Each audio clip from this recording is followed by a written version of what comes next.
প্রিয় ঈমানদার ভাই ও বোনেরা, আজ আমরা কথা বলবো রোজা ভঙ্গের কারণ এবং কিভাবে আমরা আমাদের রোজাকে শুধু সহ্য শক্তির অনুশীলন নয় বরং জান্নাতের পাসপোর্ট বানাতে পারি। তার আগে আপনি যদি এই চ্যানেলে নতুন হন, নাজাত সাথী চ্যানেলটিকে সাবস্ক্রাইব করে আপনিও সাথী হয়ে যান। প্রিয় ভাই ও বোনেরা, প্রথমে আমরা জেনে নিই রোজার উদ্দেশ্য কি।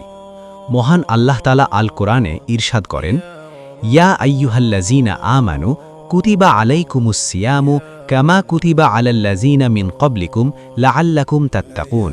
সূরা আল বাকারা 2:183। হে ঈমানদারগণ, তোমাদের উপর রোজা ফরজ করা হয়েছে, যেমন ফরজ করা হয়েছিল তোমাদের পূর্ববর্তীদের উপর, যাতে তোমরা তাকওয়া অর্জন করতে পারো। রোজার আসল লক্ষ্য তাকওয়া। তাকওয়া মানে আল্লাহকে ভয় করা, গুনাহ থেকে বাঁচা এবং সর্বদা তার উপস্থিতি অনুভব করা। চলো আমরা জেনে নিই রোজা ভঙ্গের প্রধান কারণসমূহ। ১. ইচ্ছাকৃত খাওয়া দাওয়া।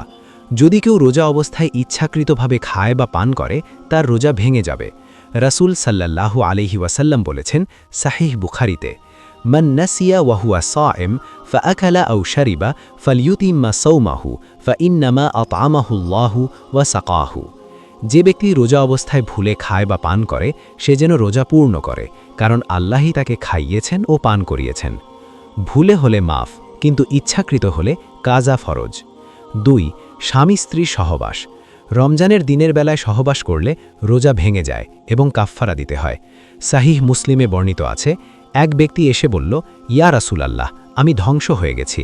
তিনি জিজ্ঞেস করলেন, কি হয়েছে? সে বলল, আমি রমজানে দিনের বেলা স্ত্রীর সাথে মিলিত হয়েছি। তখন রাসূল সাল্লাল্লাহু আলাইহি ওয়াসাল্লাম তাকে কাফফারা আদায়ের নির্দেশ দেন। শিক্ষা: রোজা আমাদের সংযম শেখায়। ৩. ইচ্ছাকৃত বমি করা।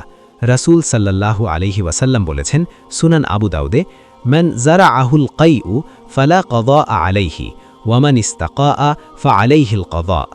যার অনিচ্ছায় বমি হয়েছে তার কাজা নেই, কিন্তু যে ইচ্ছাকৃত বমি করে তার কাজা করতে হবে। ৪. হায়েজ ও নেফাস। মহিলাদের মাসিক বা সন্তান প্রসব পরবর্তী রক্তস্রাব হলে রোজা রাখা যাবে না, পরে কাজা আদায় করতে হবে। ৫. ধূমপান ও নেশাজাত দ্রব্য। ইচ্ছাকৃতভাবে ধূমপান বা নেশাজাত দ্রব্য গ্রহণ রোজা ভঙ্গ করে, এগুলো আলাদা গুনাহ বটে। ভাই ও বোনেরা, রোজা শুধু পেটের নয়, চোখ, জিহ্বা ও অন্তরেরও। রাসূল সাল্লাল্লাহু আলাইহি ওয়াসাল্লাম বলেছেন সাহিহ বুখারীতে, মাল্লাম ইয়াদা কাওলা যুরি ওয়াল আমালা বিহি ফালাইসা লিল্লাহি হাজাতুন ফি আইয়াদা তাআমাহু ওয়া শারাবাহু। যে ব্যক্তি মিথ্যা কথা ও খারাপ কাজ ত্যাগ করে না, আল্লাহ তার খাওয়া দাওয়া ত্যাগের কোনো প্রয়োজন নেই। গীবত, পরনিন্দা, অশ্লীলতা, হারাম দৃষ্টি, এসব থেকেও রোজা রক্ষা করতে হবে। আমরা যদি রোজা রক্ষা করি, তাহলে আমাদের জন্য অনেক বড় পুরস্কার প্রস্তুত করা রয়েছে। রাসূল সাল্লাল্লাহু আলাইহি ওয়াসাল্লাম বলেছেন সাহিহ বুখারীতে, ইন্না ফিল জান্নাতি বাবান ইউকালু লাহুর রায়্যান ইয়াদখুলু মিনহুস সাইমুন। জান্নাতে একটি দরজা আছে যার নাম আর রায়্যান, তা দিয়ে শুধু রোজাদাররা প্রবেশ করবে।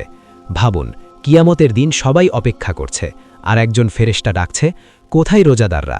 আসুন আর রায়্যান দিয়ে প্রবেশ করুন। সেদিন কতই না সুন্দর হবে রোজাদারদের জন্যে। ভাই ও বোনেরা, আপনি কি চান না আপনাকেও ফেরেশতা জান্নাতের জন্যে ডাকবে? প্রিয় মুসলিম ভাই ও বোনেরা, শেষ নাসিহাত হচ্ছে, রোজা ভেঙে যাওয়া শুধু একদিনের ক্ষতি নয়, এটি আমাদের তাকওয়ার পরীক্ষায় ব্যর্থতা। আজ আমরা অঙ্গীকার করি, ১. রোজা ইচ্ছাকৃতভাবে ভাঙব না। ২. গুনাহ থেকে নিজেকে হেফাজত করব। ৩. কোরআন তেলাওয়াত বাড়াবো। ৪. দোয়া, ইস্তেগফার ও তাহাজ্জুদে মনোযোগী হব। চলুন দোয়া করি। হে আল্লাহ, আমাদের রোজা ও নামাজ কবুল করুন, আমাদের গুনাহ ক্ষমা করুন এবং আমাদের জাহান্নাম থেকে মুক্তিপ্রাপ্তদের অন্তর্ভুক্ত করুন। আমিন। আর আপনাদের কাছে একটা প্রশ্ন, রোজা খোলার দোয়া কি? জানলে কমেন্টে লিখুন। ওয়া আখিরু দাওয়ানা আনিল হামদুলিল্লাহ।